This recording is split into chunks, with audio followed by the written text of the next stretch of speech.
Conservation.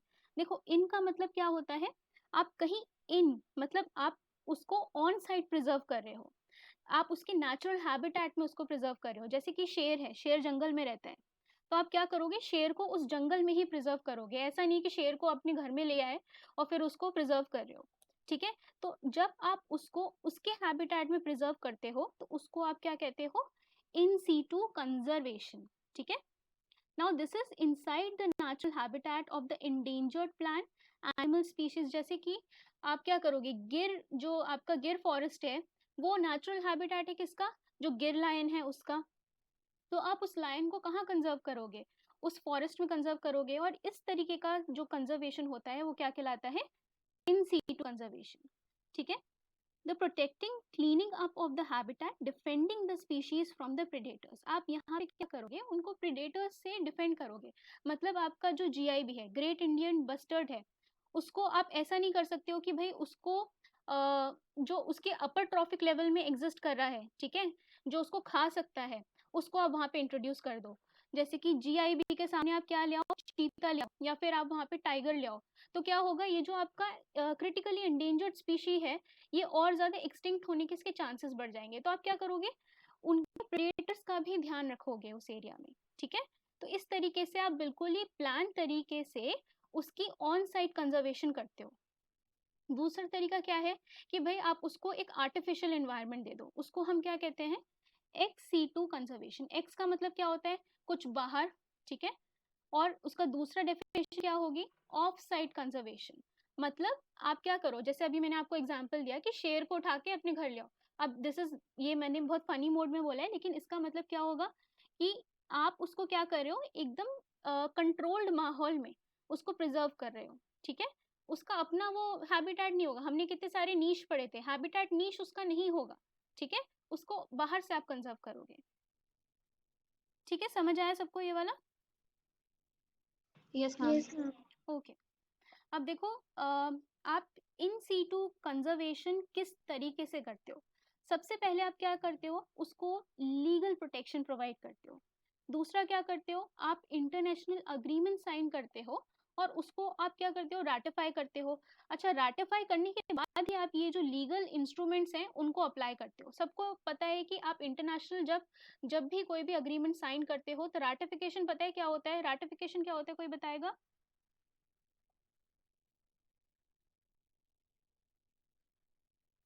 Madam उसको approve करना।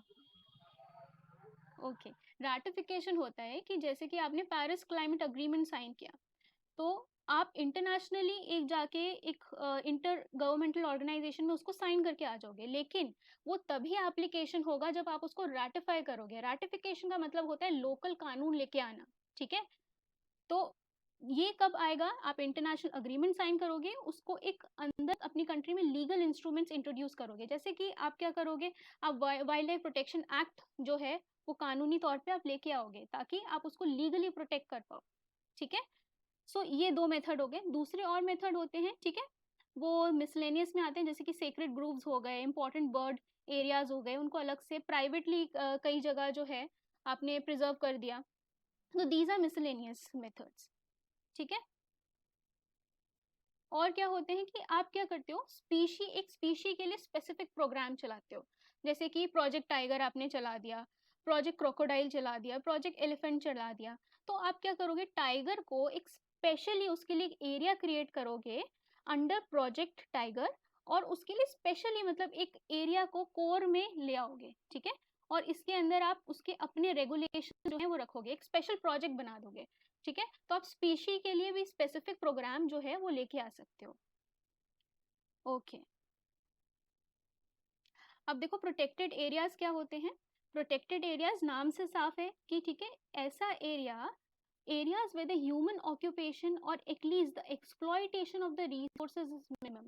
आप उस एरिया को पर्टिकुलरली ह्यूमन से, ह्यूमन की एक्सप्लॉइटेशन से प्रोटेक्ट करते हो, रेगुलेट करते हो कि वहाँ पे कौन इंसान आ सकता है, कौन नहीं आ सकता है, ठीक है। तो मतलब आप प्रोटेक्ट कर रहे हो किसी रेगुलेशन के साथ। Now also this also includes the marine protected areas boundary including some area of ocean and transboundary protected areas overlapping multiple countries, ठीक है। तो एक आप क्या करते हो, एक तो जो आपके इकोनॉमिक एक्सक्लूसिव इकोनॉमिक जोन के अंदर आ रहा है, ठीक है, आपके कंट्री के अंदर आ रहा है, वो वाले जो मरीन एरियाज होंगे आप स्टेट गवर्नमेंट और जो सेंट्रल गवर्नमेंट है वो मिलकर रेगुलेट करेंगी, ठीक है, जो आपके बाउंड्री में आ रहे हैं। कोई एरियाज जो ऐसे होंगे जो ट्रांस बाउंड्री में आ रहे होंगे, मानो कि यहाँ पे आपका इंडिया और श्रीलंका हो गया, ठीक है, तो कुछ एरिया जो यहाँ पे होगा ये ट्रांस बाउंड्री वाले जो एरियाज में आएंगे, दोनों कंट्रीज मिलके ओवरलैपिंग वाले एरियाज को देखेंगी, ठीक है। अब देखो इंडिया की वाइल्ड लाइफ कंजर्वेशन प्लानिंग और प्रोटेक्टेड एरियाज, इसका क्या ये पूरा कोर है। तो फिलॉसफी तो पहली बात ये है कि identifying and protecting representative wild habitats across the all ecosystems, ठीक है। आप पहले तो आइडेंटिफाई करते हो कि भाई आपको प्रोटेक्ट क्या करना है, ठीक है। दूसरा क्या करोगे, आप उसको रेगुलेट करने के लिए, अब ऐसे तो कोई सुनने ही नहीं वाला है, आप रेगुलेट करने के लिए उसके लिए एक कानून लेके आओगे। अब ये जो फॉरेस्ट और जो वाइल्ड लाइफ कंजर्व होते हैं, पहले स्टेट लिस्ट में आते थे, अब ये क्या आते हैं, कॉन्करेंट लिस्ट में आते हैं, ठीक है। तो दोनों कॉन्करेंट लिस्ट में, अगर कॉन्करेंट लिस्ट में स्टेट भी कानून बना रहा है और आपका सेंटर भी कानून बना रहा है, ठीक है, और दोनों के बीच में क्लैश हो रहा है, तो किसका जो कानून वैलिड होगा, सेंटर का, ठीक है।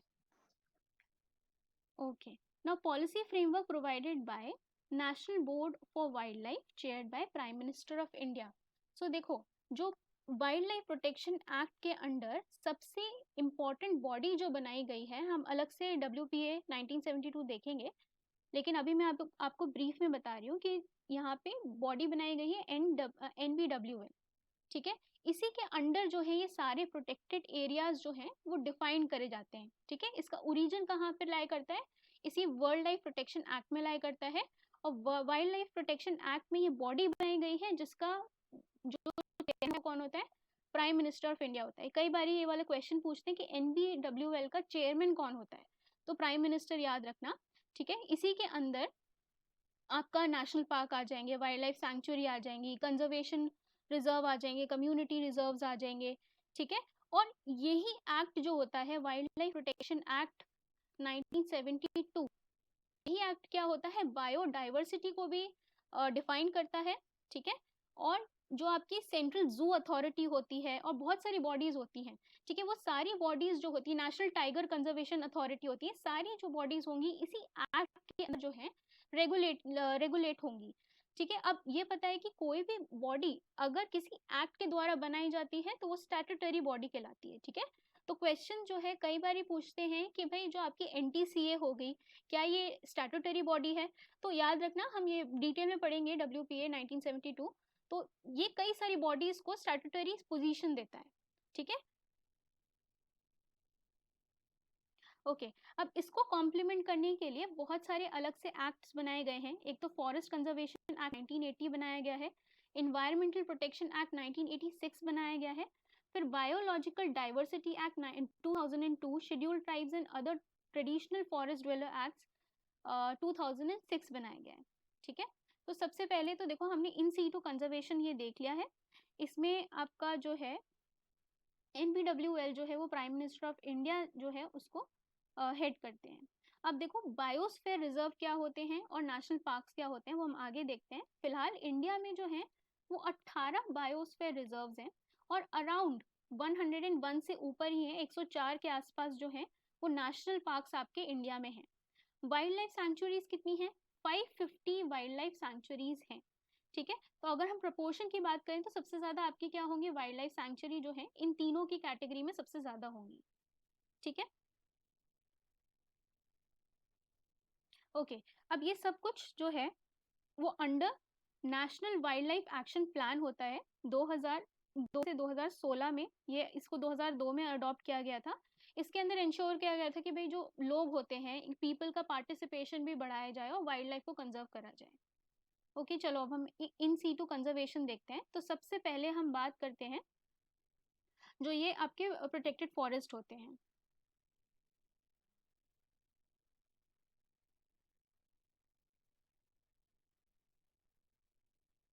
ठीक है, तो सबसे पहले हम देखते हैं नेशनल पार्क्स। तो national parks are areas reserve for wild where they can freely use the habitats and natural resources the difference हम इसमें देखेंगे क्या होता है। ओके तो देखो सबसे ज्यादा कहीं पे अगर प्रोटेक्शन जो प्रोवाइड करी जाती है तो वो है आपका नेशनल पार्क्स में। So as of the present the reserve forest and the protected forest differ in one important way. Rights to all activities like hunting, grazing, etc. in the reserve forest are banned. ठीक है, unless specific orders are issued otherwise.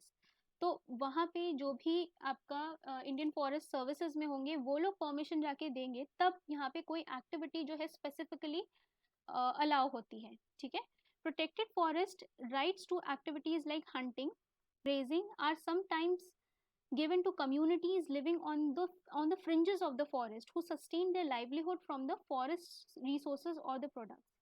The first forest reserve जो India में declare करा गया था वो था Satpura national park, Madhya Pradesh में ये है। ठीक है, तो क्वेश्चन ये पूछ सकते हैं कि भाई सबसे पहला डिक्लेयर्ड नेशनल पार्क कौन सा था? That was Satpura national park in Madhya Pradesh. Typically, the reserve forests are often upgraded to the status of the wildlife sanctuaries, which in turn may be upgraded to the status of the national parks. ठीक है, सो देखो सबसे ज्यादा जो protection provide करी जाती है वो नेशनल पार्क्स में प्रोवाइड करी जाती है और इनिशियल लेवल क्या होते हैं? प्रोटेक्टेड फॉरेस्ट होते हैं। उससे ऊपर क्या आएंगे? फॉरेस्ट आएंगे और फिर आपके सैंक्चुरी आएंगे। तो मतलब आप क्या करते हो, इनिशियली जब किसी स्पीशी को कंजर्व कर रहे हो तो आप उसको प्रोटेक्टेड फॉरेस्ट बोल सकते हो, और इसको आप जब इसकी सुरक्षा बढ़ाते जाते हो तो इसको अपग्रेड करते जाते हो, किसमें? नेशनल पार्क में अपग्रेड करते जाते हो। ठीक है, तो स्टार्ट हम किससे करेंगे? रिजर्व फॉरेस्ट और प्रोटेक्टेड फॉरेस्ट में। इन दोनों में क्या आपकी बैन होती है? जो हंटिंग है और जो ग्रेजिंग है, ये दोनों एक्टिविटी क्या होंगी? बैंड होंगी। ठीक है, लेकिन ये एक इतनी ज्यादा प्रोटेक्शन नहीं होगी यहाँ पे। ओके, अब हम चलते हैं वाइल्ड लाइफ सैंक्चुरी में ये क्या होती है। सो वाइल्ड लाइफ सैंक्चुरीज और the wildlife refugees are home to various endangered species. ठीक है, अब ऐसी ये एरिया ऐसा होगा जिसमें बहुत सारी इंडेंजर्ड स्पीशीज जो हैं वो होंगी। तो देखो जैसे जैसे ये वाले एरियाज में हो सकते हैं कि इतनी इंडेंजर्ड स्पीशीज जो हैं वो ना हो, तो इतना ज़्यादा प्रोटेक्ट करने की ज़रूरत नहीं है। लेकिन जब एरिया में आपके स्पीशीज ज़्यादा इंडेंजर्ड होने लगती हैं, पोचिंग बढ़ने लगती है, उनका हैबिटेट जो है वो डिस्ट्रॉय होने लगता है, तो आपको प्रोटेक्शन भी उसी तरीके से बढ़ानी पड़ती है। ठीक है, तो अब जब एंडेंजर्ड स्पीशीज बढ़ेंगी तो सिक्योरिटी भी बढ़ेगी। They are safe from hunting, predation and competition. Endangered species are safeguarded from extinction in their natural habitat. Certain rights of the people living inside the sanctuary could be protected. देखो अभी हम एकदम बहुत ज़्यादा tight regulation पे नहीं पहुंचे हैं। यहाँ पे जो लोकल लोग रह रहे हैं उनको अभी क्या कर रहे हैं? थोड़ा बहुत परमिशन दे रहे हैं। और ये हम किसकी बात कर रहे हैं? वाइल्ड लाइफ सैंक्चुरी की बात कर रहे हैं। ठीक है, तो ट्राइबल्स वगैरह क्या होंगे? वो यहाँ पे कुछ ना कुछ जो छोटा मोटा सामान है, माइनर फॉरेस्ट प्रोड्यूस है, वो कलेक्ट कर सकते हैं। ठीक है, तो जैसे कि grazing, firewood collection bye tribal is allowed and but it is strictly regulated.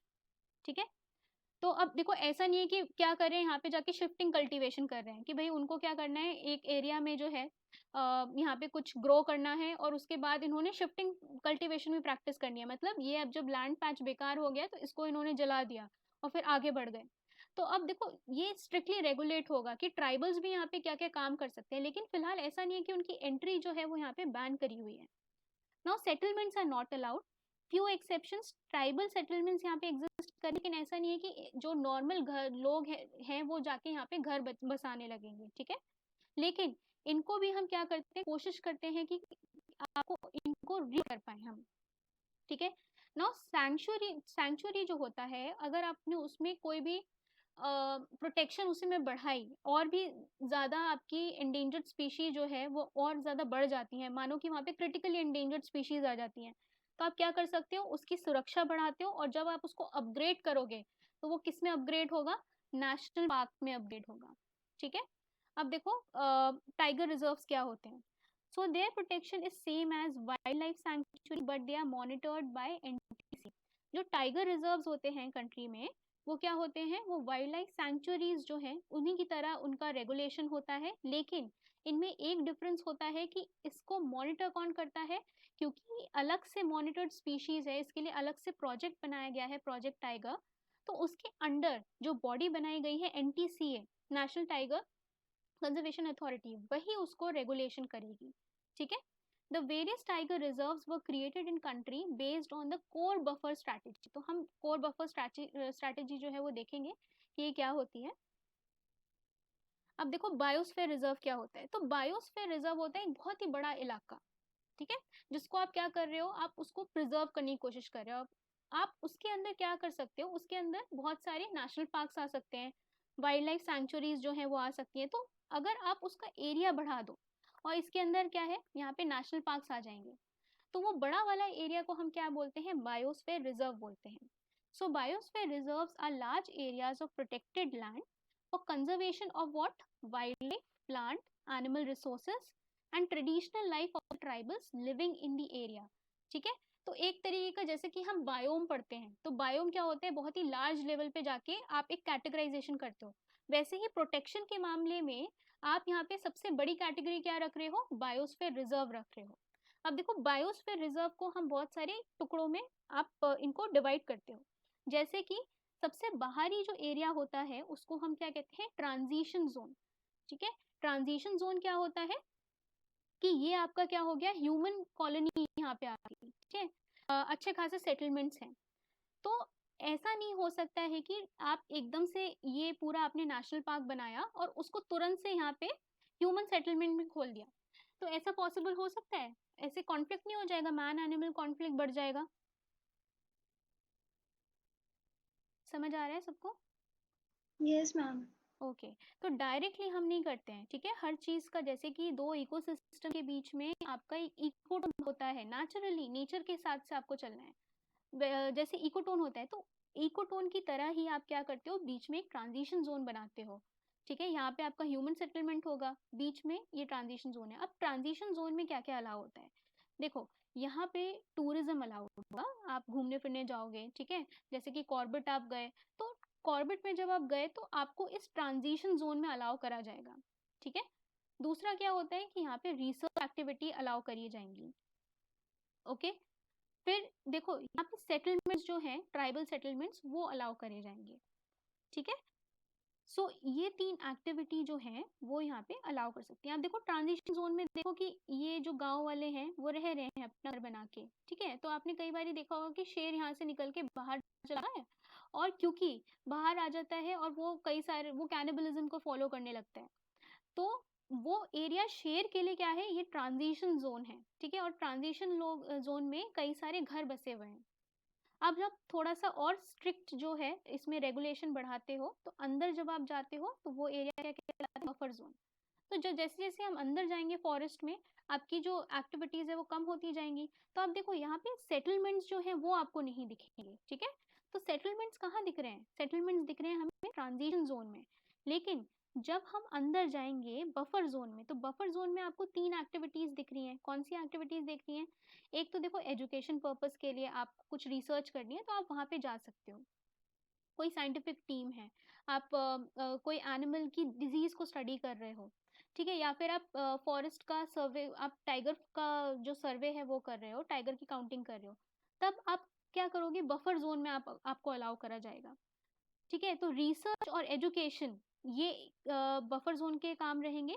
Plus यहाँ पे टूरिज्म जो है वो किस थोड़ा बहुत अलाउ जो है करा जाएगा। ठीक है। अब देखो कोर एरिया जो है वो बहुत इंपॉर्टेंट होता है।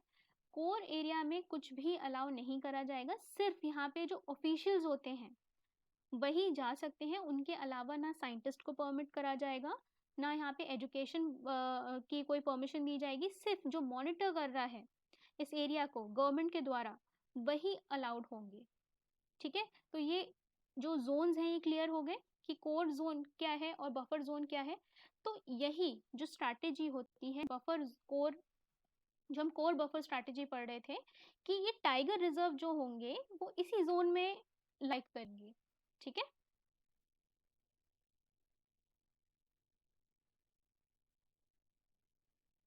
तो बायोस्फीयर रिजर्व जो प्रिजर्वेशन होता है ये सबसे नेचुरल तरीका है कि आप इसके अंदर क्या कर रहे हो, इन्वायरमेंट के सारे जो पैरामीटर्स हैं उनको कंसिडर कर रहे हो। आप यहाँ पे ट्राइबल्स को कंसिडर कर रहे हो, आप टूरिज्म को कर रहे हो। ठीक है। तो बहुत ही वाइडर वे से क्या कर रहे हो, आप इधर कंजर्वेशन कर रहे हो। Okay.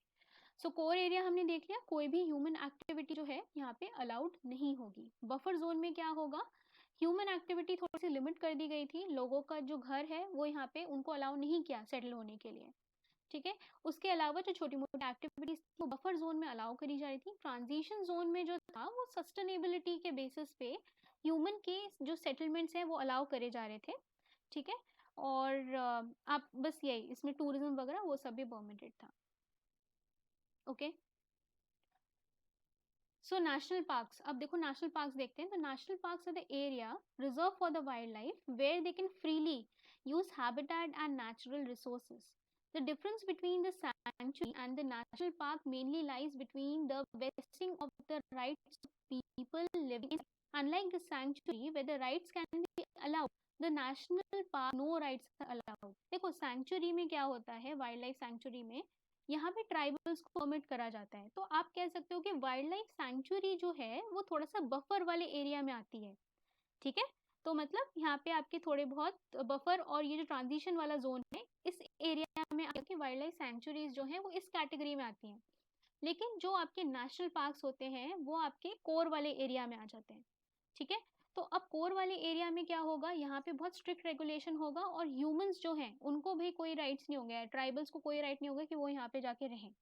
No grazing of livestock shall be permitted in the national park while in sanctuary the chief wildlife warden में रेगुलेट और कंट्रोल इट, ठीक है। तो सैंक्चुरी में जो है वो यहाँ पे हर एक फॉरेस्ट में एक चीफ वाइल्ड लाइफ वार्डन रहेगा, उसके उसके पास कई सारे अधिकार होते हैं। वो चाहे आपको परमिट कर सकता है कि भाई अगर लाइफ स्टॉक को चरवाने के लिए लेके जाना है, ग्रेजिंग के लिए लेके जाना है तो वो अलाउ कर सकता है, लेकिन नेशनल पार्क में बहुत स्ट्रिक्ट है, ठीक है। सो अराउंड 104 हमने नेशनल पार्क जो थे वो देखे थे। इतना सारा एरिया जो है वो कवर करते हैं। इंडिया का अगर कंपेरेटिवली एरिया देखें तो 1.23% एरिया जो है वो हमारा नेशनल पार्क्स के प्रोटेक्शन, नेशनल पार्क्स वाले प्रोटेक्टेड एरियाज में जाता है। वाइल्ड लाइफ सैंक्चुरीज की बात करते हैं तो फिर आपके वाइल्ड लाइफ सैंक्चुरीज कितने हैं, 500 मतलब 500 से ऊपर है। और ये एरिया कितना कवर करते हैं, अराउंड 3.64% एरिया जो है ये कवर करते हैं। कंजर्वेशन रिजर्व्स हम आगे देखेंगे, ठीक है। तो सबसे ज़्यादा अगर आपका जो वेटेज बनाता है वो क्या है, वाइल्ड लाइफ सैंक्चुरीज एग्जिस्ट करते हैं, ठीक है। दोनों में हमने अंतर भी देख लिया कि क्या होता है। एक और अंतर है कि state government can notify any area under the area other than any area comprised with any forest और territorial forest as in sanctuary. देखो वाइल्ड लाइफ सैंक्चुरी जो है वो कोई भी एरिया जो उसकी स्टेट के अंडर हो उसको नोटिफाई कर सकता है वाइल्ड लाइफ सैंक्चुरी की तरह, ठीक है। तो वाइल्ड लाइफ सैंक्चुरी पे जो पूरा अधिकार रहेगा वो किसका रहेगा, स्टेट गवर्नमेंट का रहेगा। स्टेट गवर्नमेंट नोटिफाई करेगी कि भाई ये मेरा स्टेट है और ये केरला के अंदर मुझे ये वाइल्ड लाइफ सैंक्चुरी डिक्लेयर करना है, तो मैं इस एरिया को डिक्लेयर कर सकता हूँ विद दी एनी लीगल उसके लिए बना के, ठीक है। नेशनल पार्क जो है state can notify an area whether within the sanctuary और not as a national park. So national park भी जो है वो अंडर कॉन्करेंट लिस्ट होगा, ठीक है। ये यहाँ पे नोटिफाई कर सकते हैं, लेकिन ज़्यादातर क्या होता है कि नेशनल पार्क आपके कई सारे एरियाज में मतलब वो मल्टीपल स्टेट में जा सकते हैं, तो एक स्टेट जो है वो नोटिफाई कर सकता है, ठीक है। ओके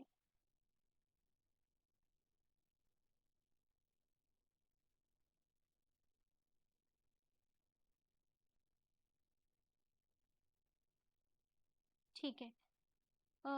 डिफरेंस देखो हम इसमें देख चुके हैं कि डिफरेंस और इसके थोड़े से देख लेते हैं कि जो आपका वाइल्ड लाइफ सैंचुरी है और जो नेशनल पार्क है, सो areas reserved exclusively for wildlife use, especially those in the danger of extinction. Areas, areas that provide protection to the entire ecosystem, that is flora, fauna, landscape, etc. that of that region. ठीक है। सो जो national park होगा वो आप उस पूरे forest को conserve कर रहे हो, ठीक है। वाइल्ड लाइफ सैंक्चुरी है कि आपने क्या कर दिया, कुछ एरिया जो है उसमें कुछ आपने रिजर्व कर दिया, ठीक है। प्रोटेक्शन किस में ज़्यादा रहेगी, प्रोटेक्शन हमारी रहेगी आपका नेशनल पार्क में, और वाइल्ड लाइफ सेंचुरी में आपकी जो प्रोटेक्शन है वो रिलेटिवली कम रहेगी। वाइल्ड लाइफ सेंचुरी में जो है लोगों को परमिट करा जाएगा, लेकिन यहाँ पे ह्यूमन एक्टिविटी जो है वो आपकी उसमें रेगुलेशन चाहिए होगा। उसमें भी अगर आपको परमिशन चाहिए तो जो चीफ वाइल्ड लाइफ वार्डन है उस स्टेट का, वो परमिट करेगा। बाउंड्रीज जो है वाइल्ड लाइफ सेंचुरी की फिक्स नहीं होती हैं, लेकिन नेशनल पार्क जो है आपने देखा है कि जब भी आप नेशनल पार्क में एंटर करते हो तो एक बोर्ड आपको दिखा हुआ मतलब मिल जाएगा, ठीक है। तो बाउंड्री यूजुअली जो होती है वो नेशनल पार्क की फिक्स्ड होती है, ठीक है। समझ आया सबको? Yes, ma'am. Yes, ma'am. Okay, चलो इको सेंसिटिव जोन्स देखते हैं अब। Now, eco-sensitive zones are area notified by Ministry of Environment and Forest around protected areas, national parks and wildlife sanctuary. देखो, अब कुछ एरियाज क्या होता है कि प्रोटेक्टेड एरिया मैंने यहाँ पे डिक्लेयर कर दिया, ये नेशनल पार्क है, मानो कि कॉर्बेट नेशनल पार्क है, ठीक है। तो इसके आसपास का एरिया इको-सेंसिटिव जोन में आ जाता है। आप जैसे कि हमने अभी बात की थी ना ये ट्रांजिशन जोन की, तो ये ट्रांजिशन जोन बनाने के लिए ही हम एकदम से वो ह्यूमन सेटलमेंट में ना आ जाए वो एरिया, तो हम क्या करते हैं ट्रांजिशन जोन क्रिएट करने की कोशिश करते हैं। और वो ट्रांजिशन जोन जो होता है वो हमारा क्या होता है, इको सेंसिटिव जोन होता है, ठीक है। तो मतलब प्रोटेक्शन की बेसिस पे थोड़ा सा ये कॉन्सेप्ट याद रखना कि इको सेंसिटिव जोन क्या होता है। और स्पेशली ये वाइल्ड लाइफ प्रोटेक्शन एक्ट के अंडर ये इसको कौन बना रहा है, ये हमारा जो मिनिस्टर ऑफ एनवायरनमेंट है वो बना रही है, ठीक है। और ये वाइल्ड लाइफ प्रोटेक्शन एक्ट के अंदर नहीं आएगा, ये आएगा आपका एनवायरमेंटल प्रोटेक्शन एक्ट 1986 के अंडर, ठीक है। So the National Wildlife Action Plan 2002-2016 of Ministry of Environment stipulated that the state government could declare a land falling within 10 kilometer of the boundaries of national parks and the wildlife sanctuaries as eco-friendly zones, ठीक है। अभी Corbett national park हो गया, तो इसके आसपास का जो 10 किलोमीटर तक का एरिया है, उस एरिया को ये जो स्टेट गवर्नमेंट है वो क्या कर सकती है, इको सेंसिटिव जोन डिक्लेयर कर सकती है, एक ट्रांजिशन बाउंड्री जो है वो बना सकती है। Now the purpose of ESZ was to provide more protection to the parks by acting as a shock absorber or the transition zone. The width of the ESZ and type of regulation may vary from protected area to area.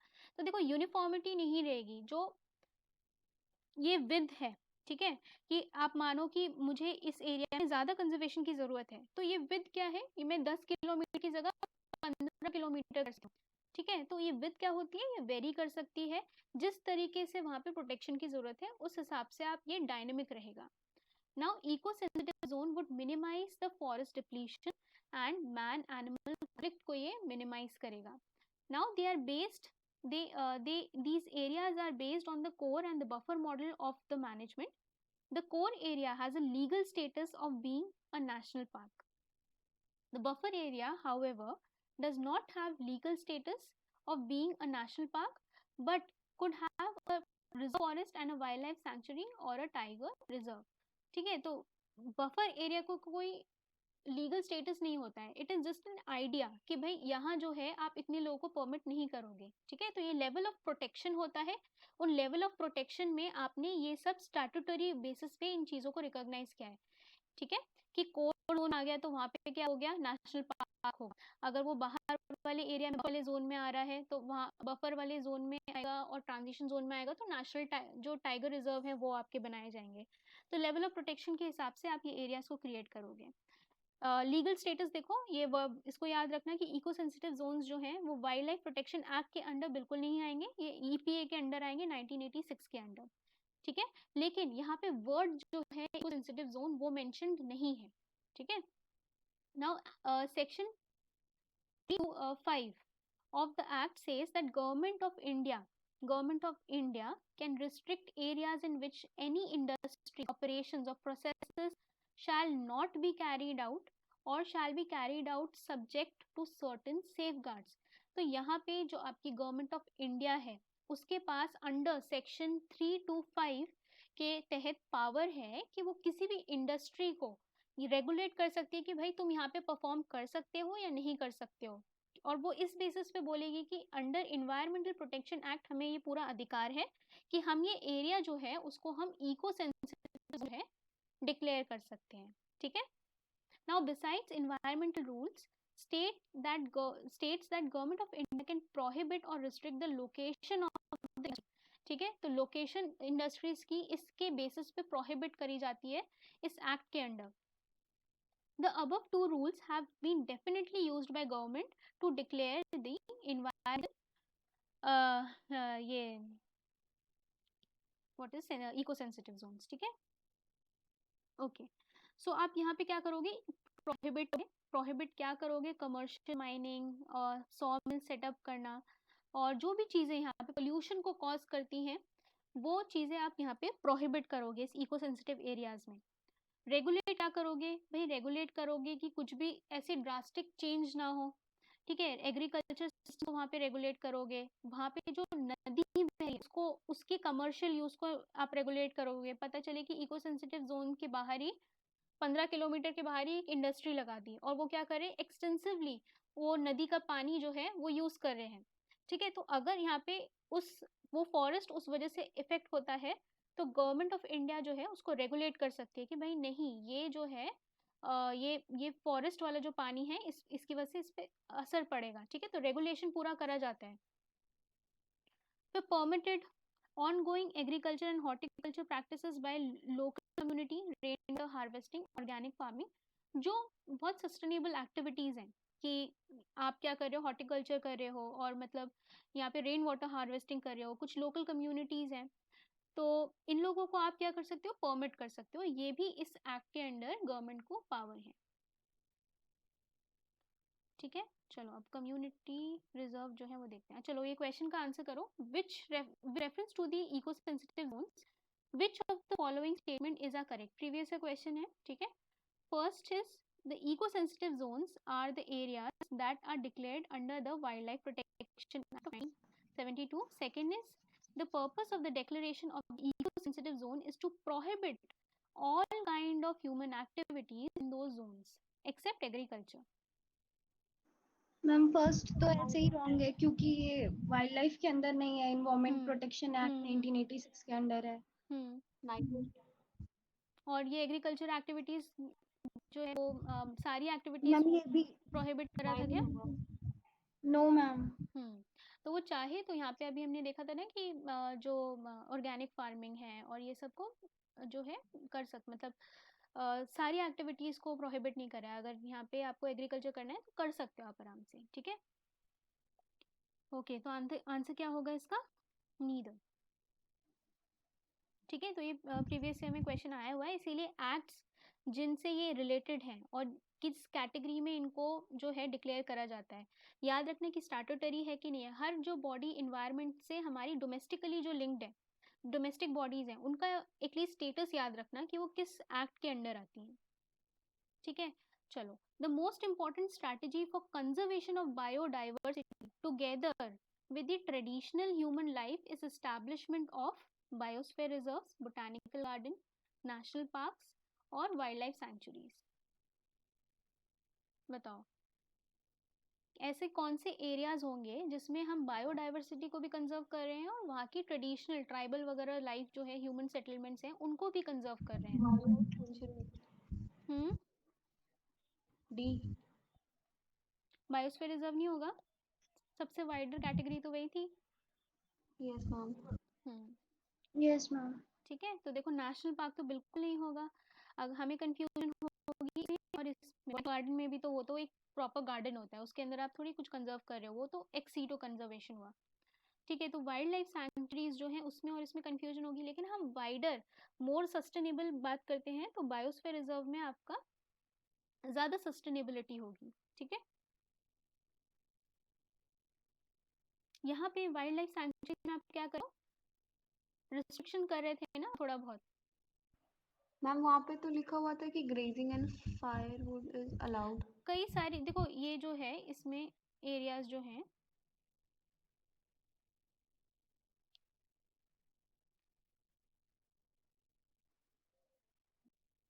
ये देखो ये regulated होते हैं, allowed होते हैं but these are regulated. अगर government कहेगी कि भाई तुम नहीं चरा सकते, यहाँ पे ग्रेजिंग नहीं करा सकते, तो ये पूरा अधिकार है गवर्नमेंट को, ठीक है। तो एकदम वही है आर्टिकल 19 आपका रीजनेबल रिस्ट्रिक्शंस जैसे होते हैं ना, उसी तरीके से यहाँ पे भी वाइल्ड लाइफ सेंचुरी में ऐसे ब्लैंक वो नहीं है कि हाँ आओ ग्रेजिंग कराओ, there are restrictions, okay, regulated है ये। ठीक है, समझ आया Shweta? Yes, ma'am. So wildlife sanctuary में रिस्ट्रिक्टेड है। अब देखो वो जो बाहर वाला ट्रांजिशन लिया था उसके अंदर फिर भी आपके रिस्ट्रिक्शंस नहीं थे।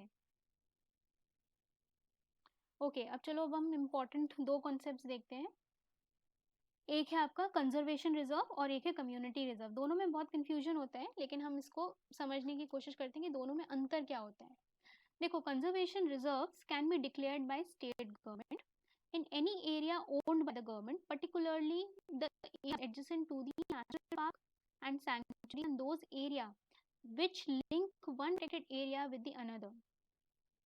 तो सबसे पहली बात जो हमें कंजर्वेशन एरिया में ध्यान रखनी है कि ये सबसे पहले कोई स्टेट जो है ये नेशनल, तो जिस तरीके से इको जोन्स को ये स्टेट गवर्नमेंट डिक्लेयर करती है, उसी तरीके से यहाँ पे मानो कि कोई ओके उसको कंजर्वेशन रिजर्व ये डिक्लेयर कर सकते हैं। अब ये पूरा ऐसे यूनिफॉर्मली डिक्लेयर नहीं करा जा रहा है, ये एक जगह है जहाँ पे सरकार को ज़रूरत लगती है कि यहाँ पे कुछ और स्पीशीज़ जो है वो प्रेजेंट है और हमें इनको प्रोटेक्ट करना चाहिए। ठीक है, तो देखो अगर कोई जंगल होगा तो वो ऐसे ही सर्कुलर मैनर में फैलेगा। हो सकता है उसका कुछ रिमेनिंग पार्ट इस एरिया पहले, तो उस एरिया में आपको अलग से प्रोटेक्ट करने की ज़रूरत है। तो ऐसे एरियाज जो स्टेट गवर्नमेंट डिक्लेयर करती है और ये आसपास इन नेशनल पार्क्स और सैंक्चुरीज के आसपास जो है वो डेवलप होते हैं, तो उन एरियाज को हम क्या कहते हैं, कंजर्वेशन रिजर्व कहते हैं। स्टेट गवर्नमेंट डिक्लेयर कर रही है। Such a declaration should be made after the consultation with the local community. अब वहाँ पे ये जो लोकल कम्युनिटी है उनसे आपको सलाह लेनी पड़ेगी कि हाँ ठीक है, क्या हम इसको, क्योंकि देखो जब ये बाहर वाली साइड में तो यहाँ पे ह्यूमन सेटलमेंट शुरू हो जाएंगे, तो आपको ऑब्वियसली इनसे कंसल्ट करना पड़ेगा कि क्या हम यहाँ पे ये कंजर्वेशन रिजर्व बना सकते हैं। So the rights of the people inside the conservation reserves are not, अगर यहाँ पे कोई ट्राइबल एरिया ट्राइब्स जो हैं वो कंजर्वेशन एरियाज में कंजर्वेशन रिजर्व्स में रह रही है तो उनके राइट्स जो हैं वो नहीं लिए जाएंगे। ठीक है, it's like a sustainable conservation वाला मेथड। ओके, अब देखो कम्युनिटी रिजर्व क्या होता है, ये तो है आपका क्या, टॉप टू बॉटम अप्रोच। याद रखना कंजर्वेशन रिजर्व में कम्युनिटी रिजर्व होता है, नाम से थोड़ा आपको समझ आ रहा होगा कि कुछ कम्युनिटी मिलके प्रिजर्व कर रही होगी। सो community reserves can be declared by state government.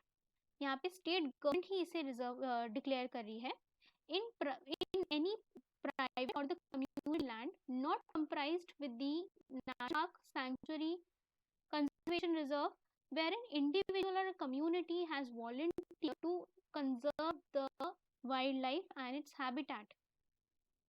समझ आया अंतर कि कम्युनिटी रिजर्व जरूरी नहीं है कि वो किसी नेशनल पार्क के पास आया कर रही हो सकता है कि बहुत समय से कोई जो ट्राइब है वो उस एरिया की रक्षा करती है, ठीक है, और उस एरिया की रक्षा करने की वजह से ये आप कह सकते हो कि बॉटम टू अप अप्रोच है, और वो कह रहे हैं सरकार से कि भाई इसको आप क्या करो, थोड़ी सी मान्यता दे दो और आप इसको एक कम्युनिटी रिजर्व डिक्लेयर कर दो। तो ये ज़रूरी नहीं है कि भाई ये नेशनल पार्क के आसपास हो, ये कोई प्राइवेट हो सकता है, ये कम्युनिटी हो सकता है, जहाँ पे ये कुछ कम्युनिटी मिलके एक साथ इसकी रक्षा करती है। ठीक है, तो जो कई बार डिफरेंस पूछते हैं कंजर्वेशन रिजर्व में और कम्युनिटी रिजर्व में। कंजर्वेशन रिजर्व याद रखना कि ये टॉप टू बॉटम वाला अप्रोच है, हाँ स्टेट गवर्नमेंट बोल रही है लेकिन हाँ कंसल्ट कर रही है। कम्युनिटी रिजर्व में क्या हो रहा है, नीचे से लोग कह रहे हैं सरकार को कि भाई हमारे एरिया को आप क्या करो, कम्युनिटी रिजर्व डिक्लेयर कर दो। ठीक है, इसमें भी क्या होता है, जो लोग इसके अंदर रह रहे हैं उनके राइट्स जो हैं वो अफेक्ट नहीं होते हैं। सबको क्लियर हुआ? कम्युनिटी रिजर्व और कंजर्वेशन रिजर्व क्वेश्चंस आते हैं इनसे, ठीक है, और जब हम एग्जाम में देंगे तो इन दोनों में कंफ्यूजन होगा कि दोनों सेम सी टर्म लगती है तो हमें कंफ्यूजन होता है। सबको समझ आया है? Yes, ma'am. Clear है. Yes, ma'am. ओके, चलो अब हम देखते हैं सेक्रेड ग्रूव्स।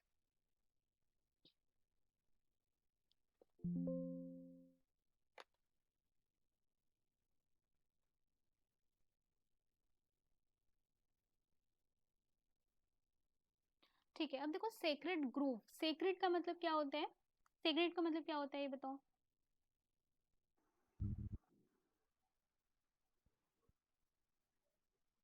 सेक्रेड का मतलब कुछ भी जो बहुत ही प्योर हो, ठीक है, कुछ आस्था उस जगह से जुड़ी हो, ठीक है, फेथ जुड़ी हो, तो उसको हम क्या कहते हैं, सेक्रेड ग्रोव्स। अब देखो ये कुछ कुछ टाइप के कम्युनिटी रिजर्व्स ही टाइप के होते हैं, क्या होता है, लेकिन इसमें प्राइमरीली कुछ आस्था जुड़ी होती है। कम्युनिटी रिजर्व में कुछ भी हो सकता है भाई, मतलब उसका आइडिया कंजर्वेशन का कुछ भी हो सकता है, लेकिन सेक्रेड ग्रोव में जो रिलीजियस आइडिया है वो ज़्यादातर आता है, ठीक है, वो चाहे उनके पूर्वज से रिलेटेड हो, कुछ आस्था वहाँ से जुड़ी होती है। जब उसका कुछ कल्चरल ट्रेडिशन हो सकता है, हिस्टोरिकल हो सकता है, रिलीजियस हो सकता है, कुछ भी ट्रेडिशन वहाँ पे जो ट्राइब्स हैं वो लोग जो हैं लोकली उसको फॉलो करते हैं। वो मानते हैं कि भाई यहाँ पे हम हमारी जो देवी माँ हैं इस जंगल में बसती हैं, और क्योंकि हम इनको इनको प्रोटेक्ट करेंगे तो ये हमें प्रोटेक्ट करेंगी, ठीक है। तो ऐसे तरीके के एरियाज जहाँ पे कम्युनिटी उनको मिलके पुश्तैनी तौर पे या फिर पूरी लीनिएज के साथ जो उनकी आगे आने वाली पीढ़ियाँ होती हैं वो प्रोटेक्ट करती हैं, उनको हम क्या कहते हैं, सेक्रेड ग्रूव्स कहते हैं। इंडिया में बहुत सारे सेक्रेड ग्रूव्स हैं क्योंकि ट्राइबल्स भी बहुत ज़्यादा हैं, ठीक है। तो अब देखो ये कहाँ मिलते हैं आपको, खासी, जैंतिया, मेघालय में हैं ये सारे सेक्रेड ग्रूव्स। फिर आपको अरावली हिल्स में मिलते हैं, जो राजस्थान में, वेस्टर्न घाट्स कर्नाटक में मिलते हैं, महाराष्ट्र में मिलते हैं, सरगुजा में मिलते हैं, चंदा बस्तर एरिया मध्य प्रदेश में ये सब मिलते हैं, ठीक है। In Meghalaya the sacred groves are the last refuge for a large number of rare and, ठीक है। तो आप देख सकते हो कि कैसे जो ह्यूमंस हैं वो मिलके यहाँ पे कंजर्व करते हैं, ठीक है। जैसे कि मैं एक एग्जांपल आपको दिखाती हूँ, कुर्ग वाला एरिया जो है, ठीक है। तो कुर्ग वाले एरिया में क्या है कि एक कम्युनिटी जो है वो रहती है, ठीक है। मनिल अयप्पा करके वहाँ पे सेक्रेड ग्रूव जो है वो उसकी पूजा करी जाती है, ठीक है, और कंजर्व करा जाता है। और वो क्या करते हैं, वो मानते हैं कि हमारी जो सारी पुश्तें हैं वो उसकी, हमारा धर्म है उसको रक्षा करने का, इस जो कोडगू वाली जो ये सेक्रेड ग्रूव है, ठीक है। सो हर साल जो है ये मतलब इस तरीके से ट्रेडिशन फॉलो करते हैं और ऐसे मानते हैं कि भाई जो देवी माँ है वो हमें आके जो है आशीर्वाद दे रही हैं, और हमारा धर्म है इस एरिया को प्रोटेक्ट करना, ठीक है। सो ये जो है ये बड़ा फेमस सेक्रेड ग्रूव है कोडगू का, और ये वेस्टर्न घाट में पाया जाता है, ठीक है। कुर्ग वाला जो एरिया है वहाँ पे बहुत सारे सेक्रेड ग्रूव आपको मिलते हैं, ओके। सो आप देख सकते हो कि किस तरीके से यहाँ पे ये सेक्रेड ग्रुप्स एग्जिस्ट करते हैं, कम्युनिटी ने प्रिजर्व करते हैं बहुत सारे, लेकिन ये जो हैं ये ख़त्म होते जा रहे हैं क्योंकि ये एरियाज जो हैं इनको छीन लिया जाता है या फिर इन पे एग्रीकल्चर जो है वो करने लगते हैं। तो ये देख सकते हो कि इसके अंदर कैसे जो है ये धार्मिक आस्थाएं जो हैं वो यहाँ पे इस्टेब्लिश करी गई, कोई मंदिर जो है वो यहाँ पे इस्टेब्लिश कर दिया है, ठीक है। इसी तरीके से जो आप देख सकते हो कि कुर्ग में ऐसे 1200 सेक्रेड ग्रूव्स जो हैं वो एग्जिस्ट करते हैं, ठीक है। सो ये पूरा ट्रेडिशन वहाँ से कल्चर और ये सब पूरा वहाँ पे जुड़ा होता है, ठीक है। जो फैमिलीज यहाँ पे हैं ये ही इसकी पूरी देखभाल करती हैं, ठीक है। मतलब आप ये देख सकते हो सेम कॉन्सेप्ट है कि भाई हम देवी को प्रोटेक्ट करेंगे तो देवी हमें प्रोटेक्ट करेंगी, ये सेम कॉन्सेप्ट जो है सुंदरबन में भी लागू होता है। वहाँ पे हर कोई जो है एक डेटी है वहाँ पे जो काली माँ जैसी ही है, तो इरिस्पेक्टिव ऑफ रिलीजन जो कलकत्ता है उसके अंदर पूजा करी जाती है। ऐसा माना जाता है कि जो सुंदरबन का जो जंगल है वहाँ पे बहुत सारे जो साइक्लोन्स है वो आते हैं, तो साइक्लोन से क्या करते हैं, हमें रक्षा करती है, तो इरिस्पेक्टिवली वहाँ पे डेटी की पूजा होती है। तो ऐसे एरियाज जिनको कंजर्व करा जाता है भगवान के उस पे, ठीक है, उनको हम क्या कहते हैं, सेक्रेड ग्रुप्स कहते हैं। समझ आया सबको sacred groups? Yes ma'am. Okay, चलो देखो अब सेक्रेड ग्रूव्स जो हैं वो सबसे ज़्यादा कहाँ पे मिलते हैं, हिमाचल प्रदेश में मिलते हैं, ओके। उसके बाद आपको कहाँ मिल रहे हैं, महाराष्ट्र में मिल रहे हैं, महाराष्ट्र के बाद केरला में रहे हैं, फिर कर्नाटक में मिल रहे हैं, ठीक है। तो सबसे ज़्यादा याद रखना है हिमाचल प्रदेश में आपको मिल रहे हैं, हिमाचल के बाद महाराष्ट्र में मिल रहे हैं, ओके। सो ये हैं आपके, तो देखो इनको किस तरीके से प्रिजर्व करा गया है, ये आपको टेम्पल के तौर पे इनको जो है प्रोटेक्शन दी गई है, या फिर कोई ट्रेडिशनल उससे रिलेशन है कि भाई यहाँ पे कोई विलेज डेटी है वो रिसाइड करती हैं। ओके, फिर ये क्या है कि भाई किसी क्रिमेशन ग्राउंड के अराउंड ये आपका जो है सीक्रेट ग्रुप बन जाता है, ठीक है। तो बहुत सारे उसके हिस्टोरिकल रीजंस भी बन जाते हैं, तो इस तरीके से कम्युनिटी प्रिजर्व करती है। ओके, बस हम एक्स-C2 छोटा सा देख लेते हैं, उसके बाद हम क्लास एंड करते हैं। सो एक्स-C2 सबको पता है कि क्या होगा। अब हम हैबिटेट से बाहर जाएंगे, उनको कंजर्व करेंगे, तो आपके मेनली क्या होते हैं। मेनली देखो आपका क्या होगा, बोटानिकल गार्डन होगा। बोटानिकल गार्डन में आप क्या करते हो, बोटानिकल गार्डन में ये इस टाइप का होता है, ठीक है। तो आप क्या कर रहे हो, एक बड़ा आर्टिफिशियल सा माहौल जो है वो क्रिएट कर रहे हो, और कुछ रेयर स्पीशीज और थ्रेटेंड स्पीशीज आपको यहाँ पे मिलेंगी, आर्टिफिशियली आप इन्हें कराते हो, ठीक है, ग्रो। मेन इसका क्या है कि भाई हाँ, आप क्या करो, इसको स्टडी करो, इसकी टैक्सोनॉमी को स्टडी करो कि ये प्लांट का क्या टैक्सोनॉमी है, किस तरीके से इसकी ग्रोथ है, वो उसको देखो, उसके ऊपर पूरा कॉम्प्रिहेंसिव स्टडी करो, ठीक है। और प्लस यहाँ पे अगर जैसे एक्लिमेटाइजेशन का मतलब क्या होता है, एक्लिमेटाइजेशन याद है, एक्लिमेटाइज करना किसी वेदर में, किसी क्लाइमेट में।